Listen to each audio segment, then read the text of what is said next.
Hello everyone, welcome to academy plus once again. So आपका as we know that आपका 11th-12th का काफ़ी syllabus cut down हुआ है from the NCERT point of view as well as you can say that it is from the CBSE point of view also. But NTSC का अभी as such कोई short thing नहीं है कि syllabus cut down हुआ है कि नहीं हुआ है। तो आई will suggest you all whatever be the video I had maken from the past these days, please go through all the videos. Don't think that कि आपका सिलेबस सीबीएसई का कट डाउन हुआ है तो आपके कॉम्पिटिटिव एग्जाम में भी वो चीज़ नहीं आएगी। ऐसा नहीं है, जो भी पढ़ाया जा रहा है it's an important topic. So I just suggest you all to go through all the topics whether it is from your NTSC point of view और सीबीएसई के पॉइंट ऑफ व्यू से भी मैं तो यही सजेस्ट करूँगी, बेशक वो टॉपिक एग्जाम में नहीं आ रहे बट उन टॉपिक की नॉलेज रखो, क्योंकि आफ्टर 12th वो टॉपिक्स आपके लिए इंपॉर्टेंट है। बहुत सारे टॉपिक्स ऐसे हैं जो एनसीईआरटी के डिडक्ट हुए हैं but the topics are very important. So I will suggest on my basis to go through all the topics at once only. So मैं आपको आज हम एक नया चैप्टर स्टार्ट करने जा रहे हैं and the name of the chapter is periodic classification of elements. So देखो, हम इनमें आपके जो सिलेबस में एनटीएससी में है वो क्या क्या है, अर्ली अटेम्प्ट्स क्या क्या थे, तो हम वो पढ़ेंगे कि कौन कौन से अर्ली अटेम्प्ट्स थे। मेंडलीव पीरियोडिक लॉ पढ़ेंगे, periodic table and modern periodic table की स्टडी करेंगे। तो हमारे जो टॉपिक्स हैं उसमें से कौन कौन से टॉपिक्स ऐसे हैं जो अर्ली अटेम्प्ट में हुए थे, पहले मैं वो बता देती हूँ।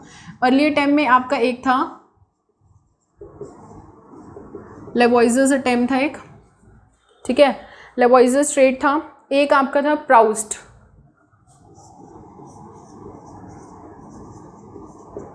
इसमें हम डॉबर्नियर ट्रेड भी पढ़ेंगे, डॉबर्नियर्स ट्रायड। एक इसमें है आपका Newland law of octaves and the last one is your Lothar Meyer's classification.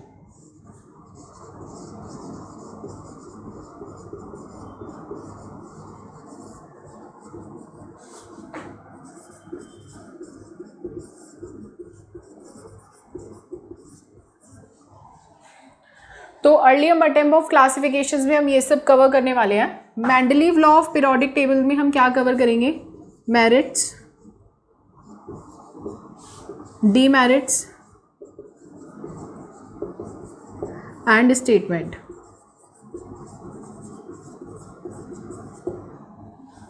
Modern periodic table तो आपकी न्यू पीरियोडिक टेबल है,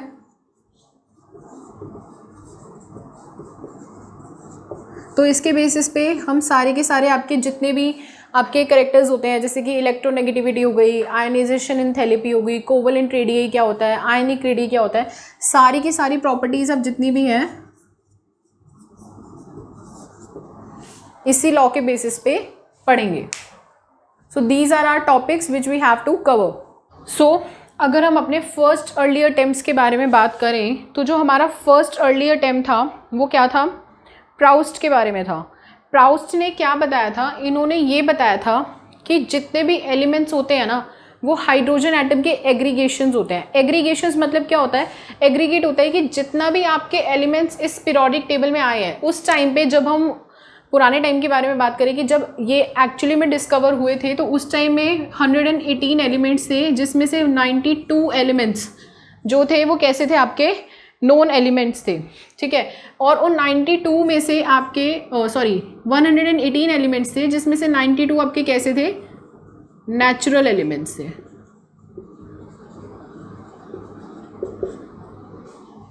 तो उन एलिमेंट्स में से प्राउस्ट ने ये बात बोली थी कि जो एलिमेंट्स आपके डिस्कवर हुए हैं वो सारे के सारे क्या है, हाइड्रोजन के एग्रीगेट हैं और कहीं ना कहीं वो सारे ही हाइड्रोजन का इंटीग्रल मल्टीपल है। उनका कहने का मतलब सिंपल सा ये था, इससे ज़्यादा प्राउस्ट ने पीरियोडिक टेबल के बारे में कुछ भी नहीं बताया था। प्राउस्ट का बस यही अटेम्प्ट था।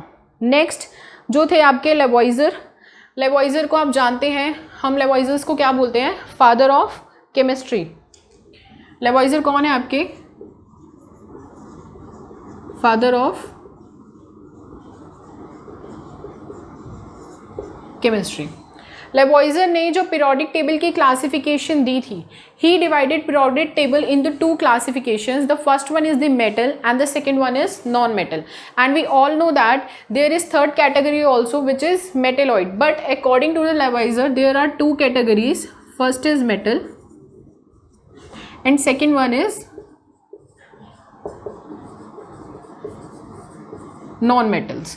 According to the Lavoisier metal क्या था? मेटल आपके एक ऐसे एलिमेंट्स हैं जो कैसे हैं नेचर में, इलेक्ट्रोपॉजिटिव हैं. और नॉन मेटल क्या है आपके, इलेक्ट्रो नेगेटिव. तो बेसिकली इलेक्ट्रोपॉजिटिव मेटल्स क्या होते हैं? हमने पढ़ा है कि इलेक्ट्रोपॉजिटिव मेटल्स आपके वो मेटल्स होते हैं जो क्या करते हैं, रेडिली इलेक्ट्रॉन को लूज करते हैं, रेडिली लूज इलेक्ट्रॉन. ठीक है, जैसे कि अगर मैं सोडियम के बारे में बात करूं, अगर सोडियम मेटल है उसकी स्टेट क्या होती है, सॉलिड स्टेट होती है. बट हमें पता है ये सॉलिड स्टेट में क्या है, लूज नहीं कर सकता. तो सोडियम की अगर मैं गैशियस फॉर्म लूँ, आइसोलेटेड फॉर्म लूँ उसकी, तो वो क्या करेगा, अगर एक इलेक्ट्रॉन लूज कर देगा तो किस में कन्वर्ट हो गया, आयन में. और ये आयन कैसा है, कैटायन, इलेक्ट्रोपॉजिटिव है नेचर में. तो इसी तरीके के मेटल्स को एलिमेंट्स को हम क्या बोलते हैं, मेटल्स, जिनका काम क्या होता है, इलेक्ट्रॉन को लूज करना. जो क्या करेंगे, रेडिली इलेक्ट्रॉन लूज कर देंगे. जैसे कि सोडियम हो गया, सीसीएम हो गया आपका, और आपके जितने भी एल्कलाइन अर्थ मेटल है और एल्कली मेटल्स हैं वो इसी कैटेगरी में फॉल होते हैं, जो आप आगे मॉडर्न पीरियोडिक टेबल में पढ़ेंगे. नेक्स्ट उन्होंने क्या बोला, इलेक्ट्रोनेगेटिव क्या होते हैं, जो रेडिली गेन करते हैं इलेक्ट्रॉन को, जैसे कि क्लोरीन.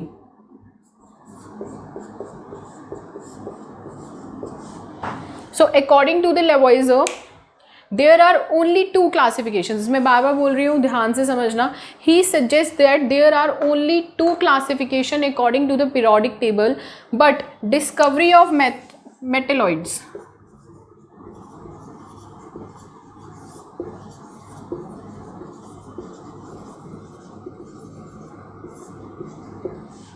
इन्होंने मेटेलॉइड्स की डिस्कवरी के बारे में कुछ भी नहीं बताया था. एक्चुअली में इनकी जो क्लासिफिकेशन थी वो सिर्फ दो पे ही डिपेंड थी. जो मेटेलॉइड्स की डिस्कवरी थी उसमें इसकी क्लासिफिकेशन का कोई भी जिक्र नहीं था.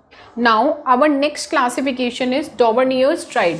तो डॉबर्नियर्स का क्या कहना था, डॉबर्नियर ने क्या किया, उन्होंने एलिमेंट्स को, 3 एलिमेंट्स को एक ग्रुप में डिवाइड किया. मतलब कि लेट करो, जिससे मैंने क्या ले लिया, लिथियम, सोडियम एंड पोटेशियम. मैंने ये 3 एलिमेंट्स है, इन 3 एलिमेंट्स को मैंने एक ग्रुप में डाल दिया. ये डॉबर्नियर्स ट्राइड था. और उनकी स्टेटमेंट क्या थी, उन्होंने कहा कि जो मास है मिडल एलिमेंट का वो क्या है, average some of first and third element. जो मिडल यानी कि बीच, अगर कोई एलिमेंट है मीन्स जो मिडल एलिमेंट का मास है वो क्या है, फर्स्ट और थर्ड एलिमेंट के मास के एवरेज है. अब जैसे कि मुझे पता है कि जो लिथियम का मास होता है वो कितना होता है, 7, सोडियम का 23 होता है और पोटेशियम का 39 होता है. ठीक है, उनका ये कहना था कि अगर मैं इन दोनों के सम का एवरेज लूँ, यानी कि लिथियम और पोटेशियम के सम का एवरेज लूँ, तो उससे क्या पता चलेगा मुझे, सोडियम का. जैसे कि अगर मैं 7 में 39 ऐड करूँ और उसको 2 से डिवाइड कर दूँ, एवरेज का मतलब क्या होता है, जितने एलिमेंट्स हैं उसको मैं क्या करूँ, 2 से डिवाइड कर दूँ. तो आंसर क्या आएगा, इट्स 46/2, दैट इज 23. और सोडियम का जो आपका मास आया वो भी कितना था, 23 था. सो अकॉर्डिंग टू द डॉबर्नियर्स उनका ये मानना था कि अगर मैं 3 के एलिमेंट्स का ग्रुप बनाती हूँ तो जो सेकंड यानी कि जो मिडिल एलिमेंट है वो फर्स्ट और थर्ड एलिमेंट के एवरेज के सम के इक्वल उसका मास होगा.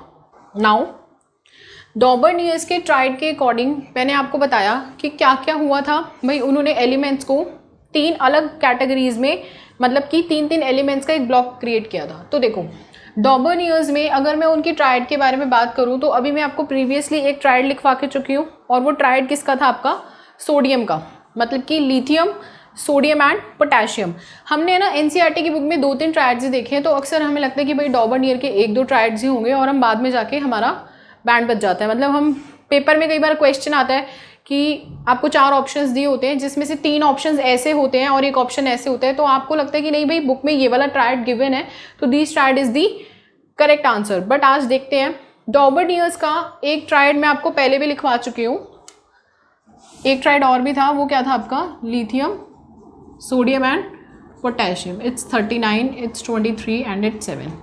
तो ये सारे के सारे जो डॉबरनियर्स के ट्राइड थे, these are almost valid triads. ये वो ट्राइड्स थे जो वैलिड थे। पेपर में पूछा जा सकता है कि भाई आपको इन 4 का ऑप्शन दे देगा और पूछेगा कि भाई कौन सा ट्राइड था जो वैलिड था। तो these all 7 are valid triads, but the exception was these 2। Now let us see what are the these 2 exceptions. देखो उन्होंने एक ट्राइड दिया जो था आपका हेलोजन कंपाउंड का, जो था फ्लोरीन, क्लोरीन एंड ब्रोमीन। अगर मैं अब इसका एवरेज निकालूं फ्लोरीन और ब्रोमीन का, तो 19 + 80/2 इट्स 45.5। तो अब आप ये देखो कि क्लोरीन का मास कितना है 35.5 और आ कितना रहा है 45.5। सो डॉबरनियर ने अपना ये ट्रायड दिया, लेकिन ये उनके ट्रायड की क्या थी, एक्सेप्शन थी कि उनके ट्रायड के हिसाब से जो ये वाला आंसर था वो क्या था, एक तरीके से रॉन्ग। ये ट्रायड डॉबरनियर का था no doubt, but average mass is not equal to the mass of the actual element. And second exception उनके ट्रायड में क्या था कि इन तीनों का जो मास हमें पता है भाई ये क्या है, ये आपके सारे के सारे एक ही उससे बिलोंग करते हैं, एक ही पीरियड से बिलोंग करते हैं। इनका क्या है, पीरियड सेम है। तो भाई जिनका पीरियड सेम है, आज के टाइम में तो हमें मॉडर्न पीरियोडिक टेबल पता ही है, उसका जो पीरियड है वो सेम है। तो सेम पीरियड के जो एलिमेंट्स होते हैं उनका जो एटॉमिक मास होता है वो ऑलमोस्ट सेम होता है, ज़्यादा डिफरेंस नहीं होता। It's a difference of 5 units and 6 units का डिफरेंस होता है। तो इसमें जो आयरन, कोबाल्ट और निकल था, इनका जो एटॉमिक मास था वो ऑलमोस्ट सेम था। तो भाई जिसका एटॉमिक मास ऑलमोस्ट सेम होगा उसका एवरेज पॉसिबिलिटी ही नहीं है कि उसकी एवरेज ऑलमोस्ट इन दोनों के एवरेज के इक्वल आ जाए। So this is the 2 exceptions which Dobereiner had given in his triad, but it does not follow the pattern which pattern he is stated in his statement. तो हमारा जो 4th early attempt था वो क्या था, Newlands law of octave. According to the Newlands law, आपको लग रहा होगा ना मैम ने ये क्या लिखा है, सारे गामा पाधा निसा, यही था। एक्चुअली में न्यूलैंड ने ये बोला था कि every element, every first element, उसकी जो प्रॉपर्टी है वो 8th एलिमेंट के इक्वल होगी, सेम होगी उसकी properties, just like the musical notes of your instrument. And the musical notes are, ध्यान से देखना, अगर मैं सारे गामा पाधा गाऊँ, आपके हॉलीवुड में इसको डोरेमी बोलते हैं एंड बॉलीवुड में इट्स सारे गामा पा। सो अगर हमारे जो म्यूजिकल नोट्स हैं सा रे गा मा पा धा नी, अगेन सा आ रहा है, और अगर मैं इधर 8th लिख दूं तो इधर क्या आ रहा है, सा। तो means this and this are the same. तो सिमिलरली न्यूलैंड का ये कहना था कि अकॉर्डिंग टू देम, जब आप एक, फर्स्ट ऑफ ऑल इनकी 2 प्रॉपर्टीज़ थी। फर्स्ट प्रॉपर्टी ये थी, ही वॉज द फर्स्ट साइंटिस्ट जिन्होंने ये बताया था कि पीरियोडिक टेबल एटॉमिक मास के बेसिस पे वर्क करती है, not on the basis of atomic number. So he was the first scientist who said periodic properties of element are related to atomic mass. First क्या है, periodic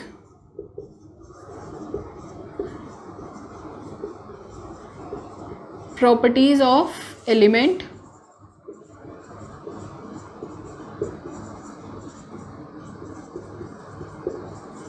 are related to atomic masses. He was the first scientist, मैं बार बार बोल रही हूँ first scientist. second उन्होंने ये बोला every 8th element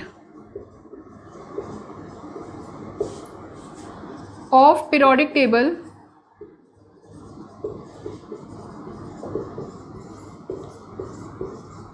shows similar properties to the every first element.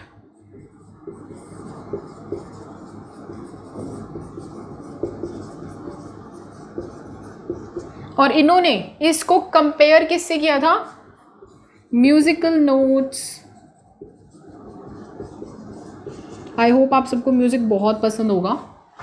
So what he did again, सा टू सा, this is what he said कि अगर मैं आपको एक एलिमेंट लिखूं, जैसे कि consider the example is from your lithium, beryllium, boron, carbon.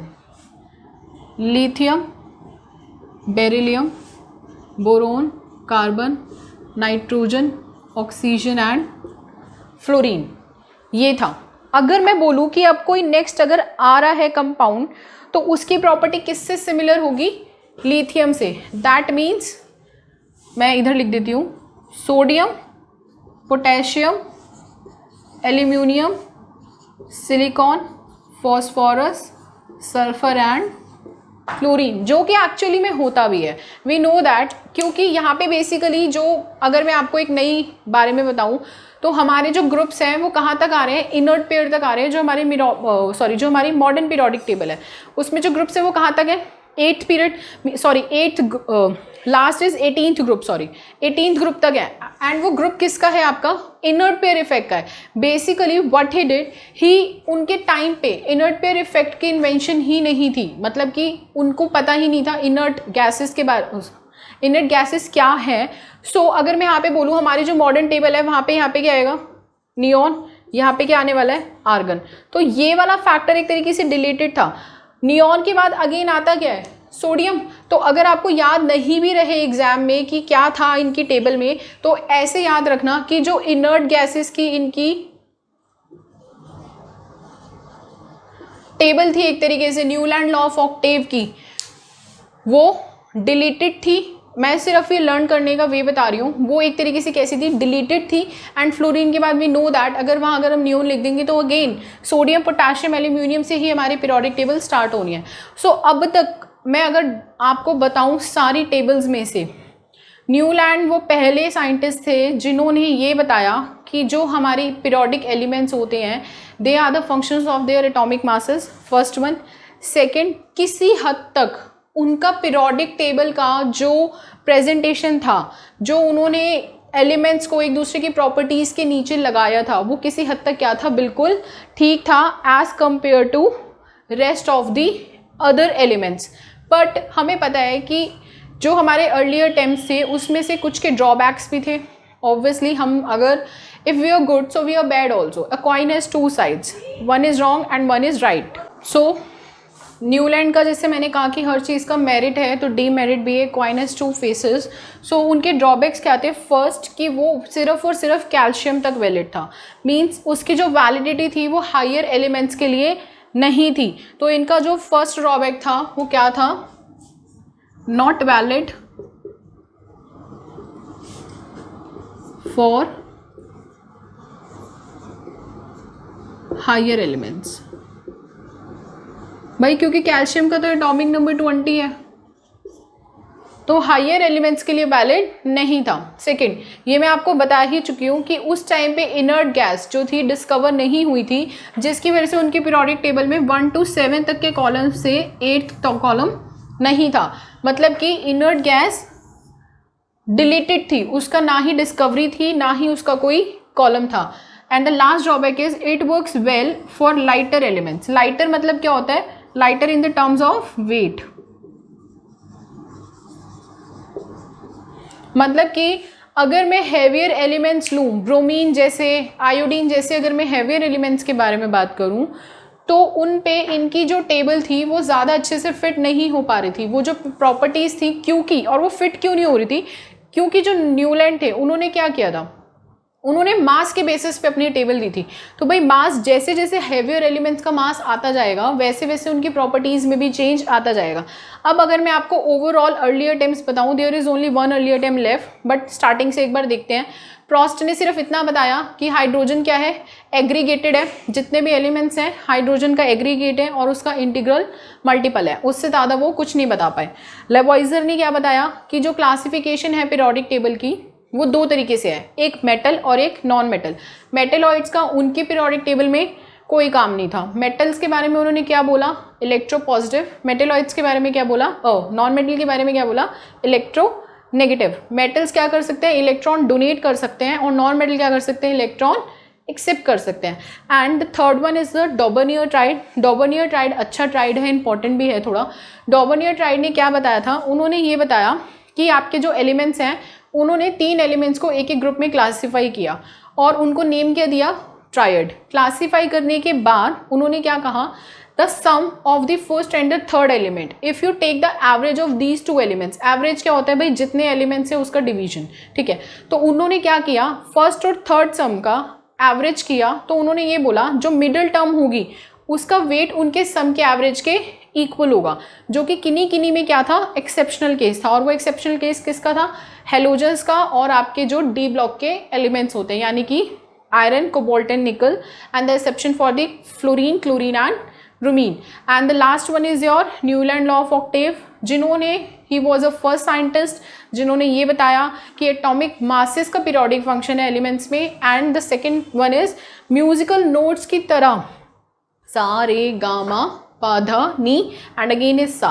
तो म्यूजिकल नोट्स की तरह हमारे जो एलिमेंट्स हैं वो अरेंज हो रखे हैं, मतलब कि जो फर्स्ट एलिमेंट है उसकी 8th एलिमेंट के साथ प्रॉपर्टी क्या होगी, सेम होगी। बट अगेन ड्रॉबैक्स थे। ड्रॉबैक्स क्या थे, कैल्शियम तक वैलिड था, लाइटर एलिमेंट्स के लिए वैलिड था, और इनर्ट गैस का कोई स्पेस अवेलेबल नहीं था।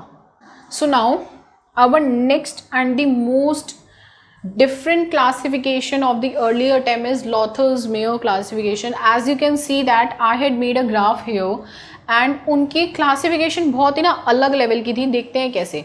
फर्स्ट ऑफ ऑल उन्होंने जो क्लासिफिकेशन करी वो ऑन द बेसिस ऑफ करी एटॉमिक वॉल्यूम,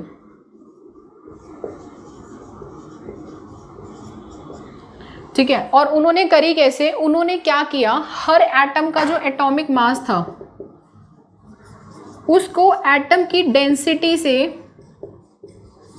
डिवाइड करा, बट कौन सी स्टेट में, सॉलिड स्टेट में। ये उनका था फर्स्ट पॉइंट। उन्होंने अपना जो प्लॉट दिया, ना ही वो एटॉमिक मास पे था ना ही वो एटॉमिक नंबर पे था, it is on the basis of atomic volume. And what he said the atomic volume of the compound या the atomic volume of the element is equals to the atomic mass by the density of the element in solid state। और उन्होंने inferences क्या दिए, तो उनका first inference था कि जो सेम एलिमेंट्स होंगे उनकी जो प्रॉपर्टी होगी वो कैसी होगी, सेम होगी, यानी कि similar elements occupy similar position in the curve. Similar elements occupy similar position in the curve। इसका मतलब क्या था वो समझते हैं। इसका मतलब ये था कि जो आपके एलिमेंट्स हैं जिनकी प्रॉपर्टी सिमिलर है वो कर्व के सिमिलर ही पोजीशन की तरह एक्ट करेंगे। इसका मतलब let it be, let's see from the graph. जैसे कि आप इधर देखो, मैंने ग्रीन पेन से लिथियम, सोडियम और पोटेशियम बनाया। आपने नोटिस किया कि लिथियम, सोडियम और पोटेशियम कर्व के किस पे है, क्रस्ट पे। इधर देखो ऐसे, जैसे ये आपका कर्व है ना, तो कर्व के इस पॉइंट को हम क्या बोलते हैं, क्रेस्ट। इसको क्या बोलते हैं, ट्रफ। इस पॉइंट को हम बोलते हैं असेंडिंग कर्व,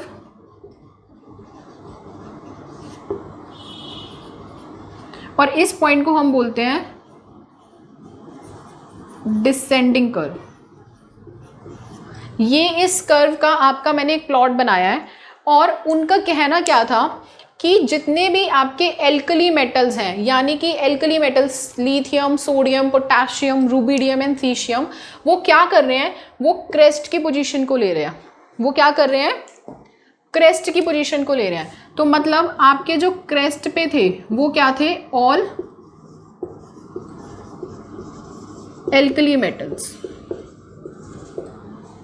देखो यहाँ पे जितने भी एल्कली मेटल्स हैं वो सारे क्रेस्ट पे हैं, जैसे कि लिथियम, सोडियम एंड पोटेशियम। फिर उनका नेक्स्ट इन्फ्रेंस ये था कि जितने भी आपके एल्कलाइन अर्थ मेटल हैं वो आपके डिसेंडिंग कर्व में है, मतलब कि कर्व की middle of the descending curve. ये क्या है आपका, ये मैंने आपको बताया ना, ये आपका डिसेंडिंग कर्व है, इसके मिडल में जो भी आपके एलिमेंट्स लाई करेंगे वो कैसे होंगे, आपके एल्कलाइन अर्थ मेटल। तो सेकेंड इन्फ्रेंस क्या था, middle of descending curve, alkaline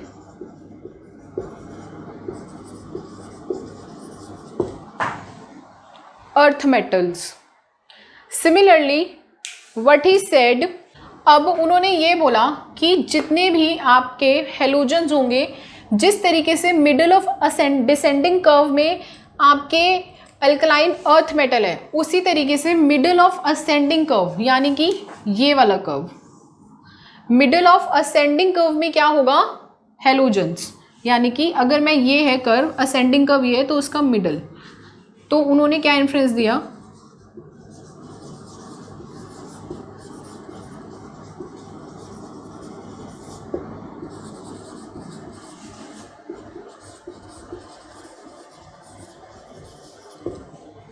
halogens होंगे। And the last inference is, जो ट्रांजिशन एलिमेंट्स होंगे वो आपके डिसेंडिंग ट्रफ पे होंगे, यानी कि these one, iron and chromium. तो उन्होंने क्या बोला कि transition metal occupy the position of the bottom of the curve. ये कर्व का क्या है, बॉटम। तो फोर्थ क्या था, bottom of the curve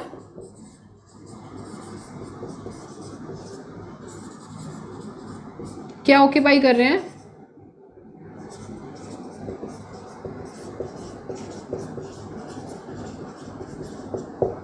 transition elements.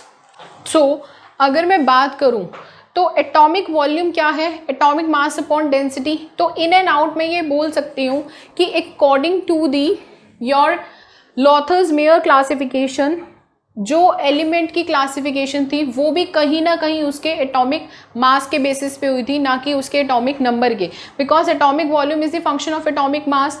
So what he said कि अगेन एटॉमिक मासेस जो थे वही पीरियोडिक एलिमेंट्स के कंप्लीट फंक्शंस में थे rather than atomic number. And what he did the curve like this, where all the alkaline earth metal occupy the middle term of the descending curve, all the alkali metal occupy the crust terms, and all the middle ascending curve was occupied by your halogens, and the last one is the trough. The bottom line of the curve is covered by all the transition elements series. So this is all about our Lother's Meyer classification.